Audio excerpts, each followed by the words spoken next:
كامل نحبوا المشروبات الغازيه ونشتيو نشربوا الغازوز، بصح ما كانش واحد فيكم سقسى وعلاش منين جات الاسماوات تاع المنتوجات تاع الغازوز. باغ اكزومبل بيبسي و 7 اب، حاب تعرف عندهم قصه مليحه تبع.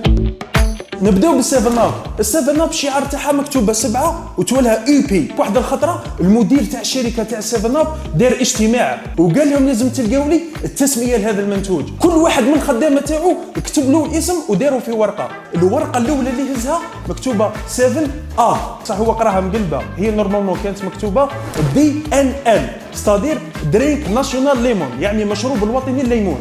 صح، هذه النظريه الاولى، ونصوتي بكم للنظريه الثانيه وكل قرينا الكيمياء. واش دخل الكيمياء في الزفناب؟ كامل نعرفوا في الكيمياء حاجه اسمها بي اش.